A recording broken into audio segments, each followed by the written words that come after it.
something was coming. And some people sold, some people didn't. But on September 29th, 2008, the New York stock market lost 777 points. Then, on March 9th, 2009, I told everybody that I knew, if you have any kind of money to invest, buy today. Because the market on March 10th, 2009, went up 369 points. Now, prior to September 29th, the market was up around 14,000 on the Dow Jones, and lost that 777 points, and ended up bottoming out on March 9th at around 6,700 on the Dow Jones. It lost about 7,000 points from September until March. And then on March 10th, it went up 369, and from then on, it's continued to go up, and now it's hovering somewhere around the 12,000 level. So it gained about 5,000, a little over 5,000 points. Well, those were kind of like exact dates, and I told people, if you listen to me, you won't lose money, and if you listen to me, you can make some money. And the reason was because of these guys. This is called an anactron. This is an angel-activated zymatron. It's actually a power device, a power-generating device, that the angels use to control our thinking. What's curious is the stock market is all about emotions. The stock market loses points when people are afraid, when fear sets in, and the market gains points when greed sets in. Two very powerful emotions. Well, the angels use these anactrons to cause the market to go down and then go up. And I was told to build these back in 2008. This is a miniaturized version. This is more like a personal anactron for one angel. But the ones that I built, I put in my backyard here in Tucson. Instead of being made out of half-inch PVC pipe, they were made out of 1-inch PVC pipe. They stood about 9 feet tall, and I had them set up in the backyard at my house.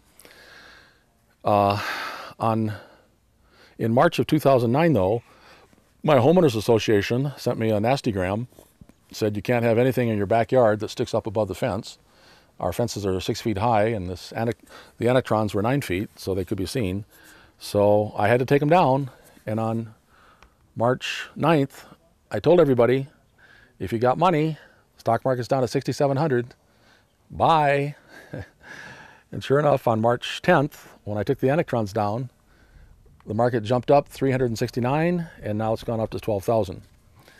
The reason the market went up was when these anactrons got taken down, the angels were given some rest and relaxation, some R&R. From September until March, for 5.5 months, they were doing their best to affect people's thinking. They were putting fear in the minds of humans, and that's why the market lost all those points. It lost the 7,000 points. So, angels do have a way of affecting us, but they can't touch us. Now, there are others that can touch us. That's something for some folks to think about. As we're told in chapter 9 of Revelation, the day will come when we will have locusts in this world, and these locusts are pretty nasty characters. They have the body of a horse, the face of a man, the hair of a woman, but they have the stinger of a scorpion in their tail. And if you tangle with one of these locusts, you will not come out the winner. In fact, you will want to die, but you will not be allowed to die. You'll continue to be tortured. And essentially, anybody in our world who has been involved in torture will get the return favor from the locusts when the time comes. Angels are very beautiful creatures. They are loving and caring, and they look out for us. Our guardian angels do try to help us and save us. And we have been blessed with hundreds of millions of additional angels coming into our world in the last couple years. They are here for many different jobs, many different purposes, but they're here to help. They're actually going to help us in this time that we're in. Angels are amazing creatures regardless. They love music, they love children and babies, they love places that are green, and they also love water and the sound of water. Now down here in Arizona, we have some rather unique plants. Roy and Dale are classic examples. They're both saguaro cactuses. And inside of Roy and Dale are wood stays, limbs you might say. And they're very hard and very strong. And these cactuses actually weigh an enormous amount.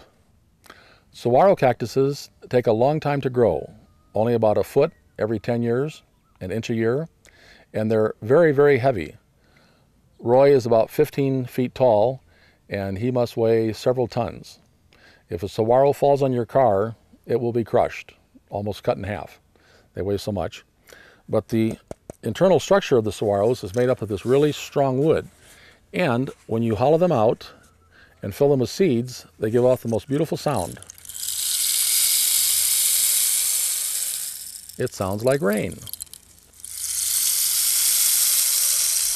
And these sticks are called rain sticks. Well, angels love water. Angels love rain. That's a sound that the angels would love.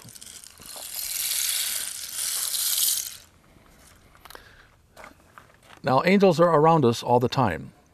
And they're kind of like hams. They like to be in our pictures. If any of you have ever noticed, when you take a digital picture, either with a cell phone or a digital camera, you'll sometimes see these round orbs that show up in the photo. They're kind of blurry. You can't really make out what they are, but they look a little bit like these medallions that you can hang on your wall.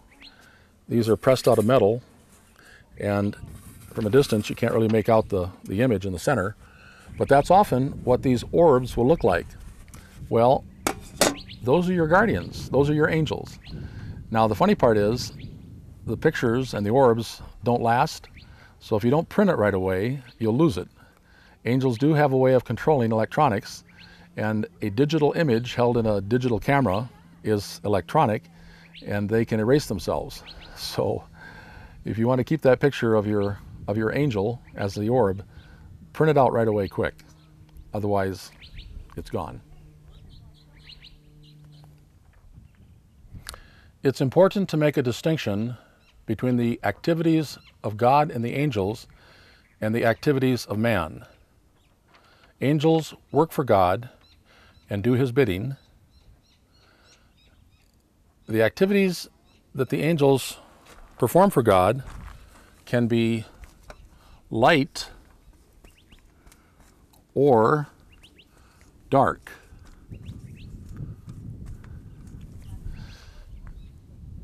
At the same time, the activities of man can be good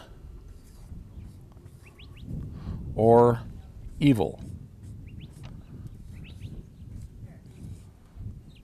or bad. It's important to understand the difference. We would like to think that everything that God does is light, that the angels do is light. But there are times when God has to get our attention. Classic example, the 10 plagues on Egypt. Moses went to the Pharaoh 10 times. 10 times the Pharaoh did not cooperate. God told Moses, tell the Pharaoh, let my people go. And 10 times the Pharaoh would not. So God had to send angels to do dark activities. The darkest of all was the 10th plague, the angel of death. But remember, that was an angel. That was an angel sent by God who killed the firstborn. That was a dark activity, but it was necessary. As we're going to find out in later programs, 9/11 was not a human event. 9/11 was a dark activity. 9/11 was all about angels sent by God. I will explain that in future programs. I flew the airplanes that hit the 2 World Trade Towers. What we saw happen could not happen. Absolutely could not happen. But we saw it happen. Well, if it can't happen, that means it must be supernatural. We'll explain that later. The activities of man can be either good or evil. There has been a war for the last 10 years in the Middle East in which much evil has occurred. The United States has always been a country that has been the shining light for the rest of the world. The United States never tortured, but during this 10 years, the United States has used waterboarding and other forms of interrogation, which are torture. That is evil. Unfortunately, the people that were involved are going to pay a heavy price. Angels are the ones that are going to extract the heavy price. And when you're attacked by a locust, you will want to die, but you won't be allowed to. Well, that's coming from God. That is dark. But anybody who was involved in torture, or anyone that supported torture during the last 10 years, may have a date with the locusts. The reason we say that level 2 is only for people that believe in angels is because we have to be careful about using the word God. Every living creature on this planet knows that there is one true God. Roy and Dale behind me both know there's one true God. All the other plants and animals here in this park know there's one true God. The only species on this planet that does not know there's one true God are humans. Humans have privatized God. Every religion has its own version of God. And if you don't believe in that version, you're not wanted. Churches, mosques, temples, and synagogues do not bring people together. They isolate people. They say, my way or the highway. In fact, some religions become so violent about their belief in God that they want to kill everybody else because they're the infidels. So God has, the concept of God has totally deranged the human species. Well, the good thing about angels is that they don't come in any brand. There's no such thing as Christian angels or Muslim angels or Hebrew angels or Hindu angels or Buddhist angels. There's just angels. And it's something we can all talk about without wanting to kill each other. We are now in a time when the forces of light and dark are combined with both humans and non-humans to fight the forces of evil that are both human and non-human.